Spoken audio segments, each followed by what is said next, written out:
warahmatullahi wabarakatuh.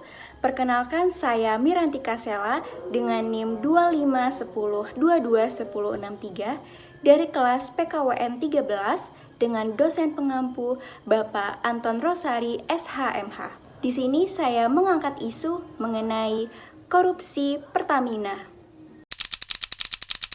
Kelola minyak mentah dan produk kilang di PT Pertamina. 9 tersangka, salah satunya adalah pengusaha importir minyak Muhammad Reza Khalid.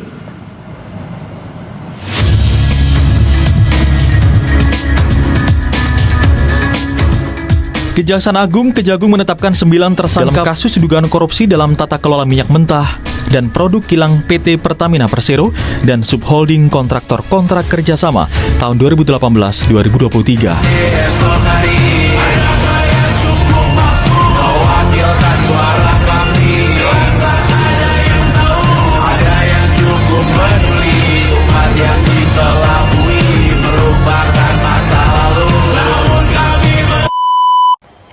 Setiap tetes minyak yang mengalir, setiap liter BBM yang kita beli, di sana tersimpan janji kemakmuran bagi negeri.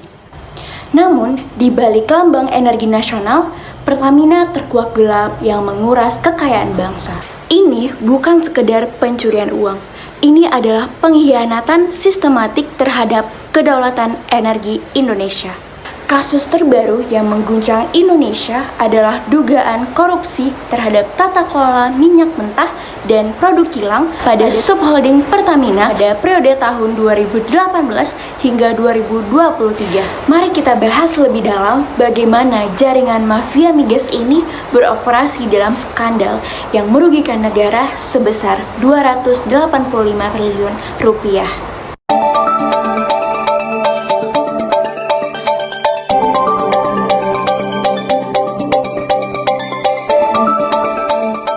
Skema ini diduga merupakan mafia migas yang bekerja secara terstruktur yang melibatkan oknum di posisi strategis. Akar masalahnya ada pada kebijakan pengadaan.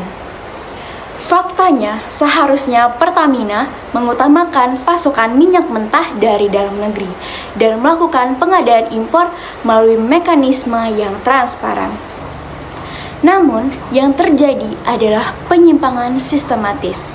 Yang pertama, yaitu penghilangan hak kepemilikan aset. Terminal BBM Merak berlokasi di Merak, Cilegon, Banten. Posisi strategisnya di ujung barat Pulau Jawa menjadikannya sangat penting sebagai gerbang distribusi energi utama, terutama untuk wilayah Jawa bagian barat dan jalur lintas Sumatera.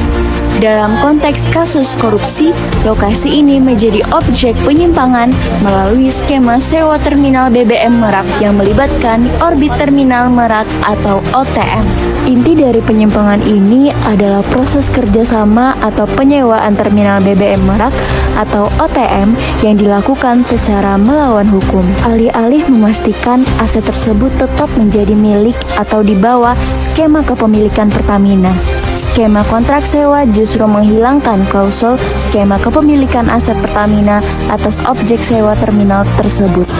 Akibatnya, Pertamina tidak hanya kehilangan kontrol dan potensi kepemilikan atas aset strategis ini di masa depan, tetapi juga menyewa aset tersebut dengan harga yang sangat tinggi yang merugikan keuangan negara.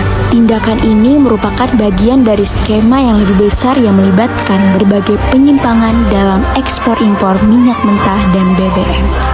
Penghilangan hak kepemilikan aset ini diduga melibatkan sejumlah pihak, baik dari internal Pertamina maupun pihak swasta. Pejabat internal Pertamina yang pertama yaitu Alfian Nasution selaku Vice President Supply dan Distribusi Kantor Pusat PT Pertamina pada tahun 2011 hingga 2015 dan Direktur Utama PT Pertamina Patraniaga pada periode berikutnya. Ia diduga melakukan proses penyewaan OTM secara melawan hukum dengan menghilangkan hak kepemilikan Pertamina dan mengakomodir nilai sewa yang mahal dalam kontrak. pejabat internal Pertamina yang kedua, yaitu Hanung Budia Yuktianta selaku Direktur Pemasaran dan Niaga PT Pertamina. Bersama AN, ia diduga mengakomodir penawaran dan melakukan penunjukan langsung kerjasama sewa TBBM Merak secara melawan hukum, yang seharusnya dilakukan melalui pelelangan serta menghilangkan hak kepemilikan Pertamina. Pihak swasta yang terlibat, yang pertama adalah Gading Ramadan Judo sebagai Komisaris PT Jenggala Maritim dan Direktur Utama PT Orbit Terminal Merak. GRJ diduga merupakan pihak yang mengajukan permintaan untuk menghilangkan klausul skema kepemilikan aset PT OTM dalam kontrak yang berjangka waktu 10 tahun. Selanjutnya yaitu M. Riza Khalid selaku Beneficial Owner PT Tangki Merak dan PT Orbit Terminal Merak. Dia diduga terlibat dalam rekayasa sewa terminal BBM Merak. Mekanisme yang digunakan dalam penyimpangan sistematis ini adalah melalui rekayasa proses pengadaan dan negosiasi kontrak sewa aset. Dengan mekanisme ini, aset vital yang strategis dialihkan dari potensi kepemilikan Pertamina dikuasai oleh pihak swasta dan disewakan kembali kepada Pertamina dengan harga premium, menyebabkan kerugian keuangan dan perekonomian negara dalam jumlah yang sangat besar. Yang kedua, memenangkan broker ilegal. Akar masalahnya terletak pada kebijakan yang secara sengaja memprioritaskan impor minyak mentah dan bahan bakar minyak melalui perantara atau broker yang terafiliasi dan tidak terdaftar. Padahal, Pertamina seharusnya mengutamakan penyerapan minyak mentah dari kontraktor-kontrak kerjasama dalam negeri sesuai amanat Peraturan Menteri ESDM. Perbuatan melawan hukum tersebut meliputi pengondisian dalam rapat internal yang sengaja menurunkan produksi kilang dan menolak minyak mentah dari KKKS dalam negeri dengan alasan tidak memenuhi spesifikasi atau nilai ekonomis. Hal ini secara artifisial menciptakan kebutuhan untuk impor. Yang kedua, yaitu kebutuhan impor yang diciptakan tersebut kemudian dipenuhi dengan memenangkan broker minyak mentah dan produk kilang secara melawan hukum. Selanjutnya, broker ilegal yang dimenangkan tersebut memasok minyak mentah dan BBM dengan harga yang lebih mahal dari harga pasar, bahkan melakukan markup harga hingga puluhan persen dan melibatkan skema markup biaya pengiriman. Kecurangan sistematis memenangkan broker ilegal ini melibatkan kolusi antara pejabat internal Pertamina di level subholding dengan pihak swasta. Pejabat internal Pertamina yang pertama yaitu Rifa Siahan selaku Direktur Utama PT Pertamina Patraniaga. Bersama tersangka lain, ia diduga memenangkan broker minyak mentah dan produk kilang secara melawan hukum.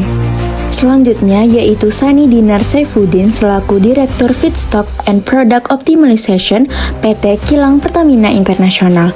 Ia diduga terlibat dalam pengondisian internal untuk menurunkan produksi kilang dan menyetujui impor melalui broker. Selanjutnya yaitu Hasto Wibowo selaku VP Integrated Supply Chain. Ia diduga bersepakat menunjuk langsung perusahaan tertentu sebagai pemenang meskipun perusahaan tersebut tidak terdaftar sebagai mitra. Yang ketiga, adanya monopoli harga. Pihak broker ilegal yang menerima keuntungan yaitu Martin Hendra sebagai Business Development Manager PT Trafigura, perusahaan perdagangan komoditas global, diduga memfasilitasi transaksi dengan Pertamina meskipun Trafigura tidak terdaftar sebagai mitra Pertamina dan menunjuk langsung Trafigura sebagai pemenang. Selanjutnya, Muhammad Rizal Khalid sebagai Beneficial Owner dari entitas yang terafiliasi, diduga sebagai aktor utama di balik skema broker ilegal dan pengendalian pasar impor minyak. Mekanisme yang digunakan sangat terstruktur dan bersifat sistematis untuk mengaburkan transaksi ilegal. Yang pertama yaitu manipulasi kebutuhan impor. Yang kedua, penunjukan broker non-demut. Yang ketiga, markup dan fee ilegal. Dan yang terakhir yaitu menyembunyikan keuntungan yang kemudian mengalir ke para broker dan pihak yang terafiliasi menjadi kerugian langsung bagi negara. Penyimpangan sistematis ini memungkinkan sekelompok pejabat dan broker swasta bekerja sama untuk menguras kas Pertamina melalui rantai pasok impor yang direkayasa, di mana perusahaan negara dipaksa membeli komoditas vital dengan harga tinggi dari perantara yang tidak sah.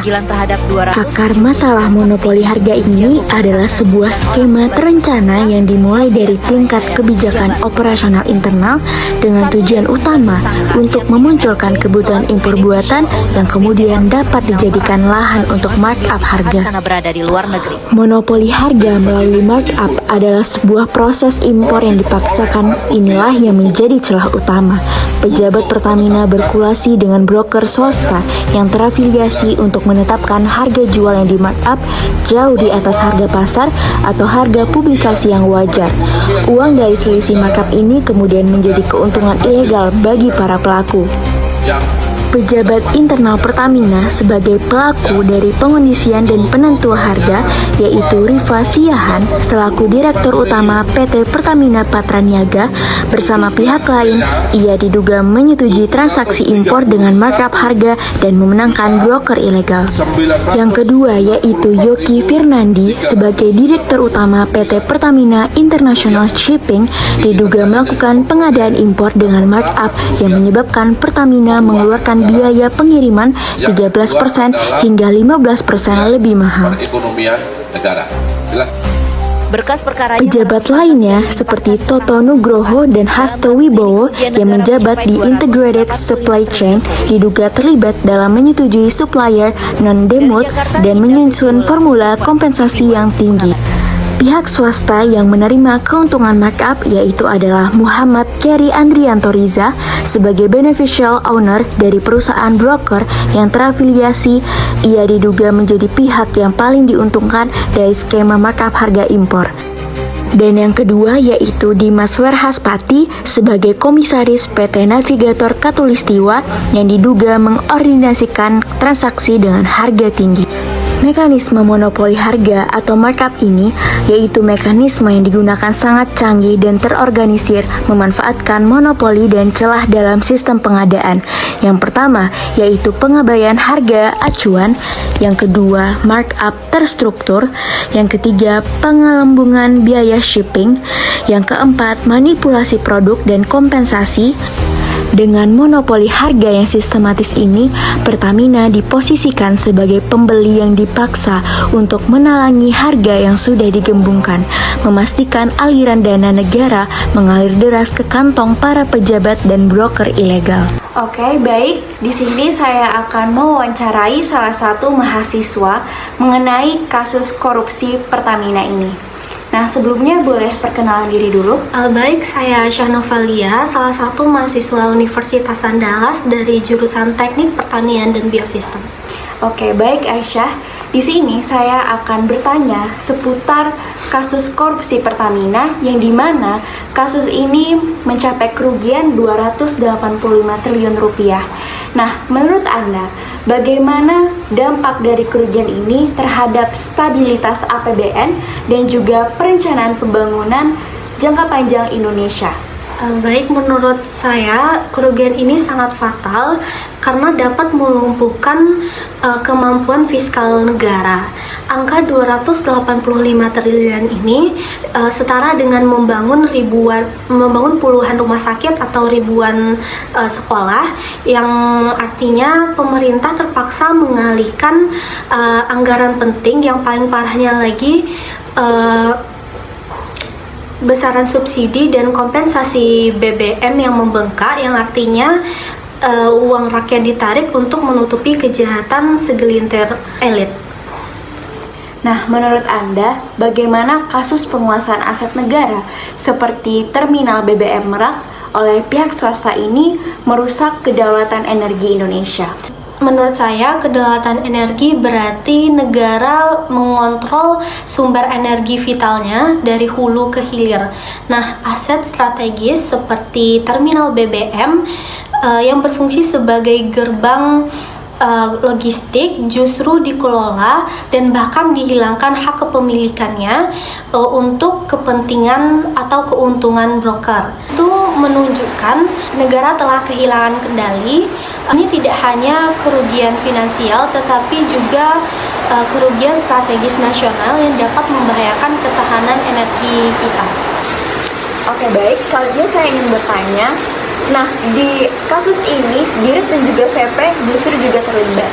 Menurut Anda, apa yang salah dengan budaya integritas di BUMN sehingga pejabat level atas justru terlibat dalam kasus kejahatan ini? Oke, jadi letak permasalahannya terletak pada kultur impunitas dan rangkap jabatan yang memberi ruang konflik kepentingan. Pejabat BUMN seringkali merasa kebal hukum karena merasa memiliki kekuasaan. Selain itu, sistem rekrutmen dan promosi tidak lagi didasarkan pada integritas dan profesionalisme, melainkan pada kedekatan politik yang membuat para pejabat mudah untuk disuap. Oke, baik. Selanjutnya, yaitu Pertamina itu merupakan simbol kedaulatan ekonomi Indonesia. Nah, ketika perusahaan ini terseret ke mega korupsi, menurut Anda, bagaimana hal tersebut dapat mempengaruhi citra dan kehormatan identitas bangsa di mata internasional?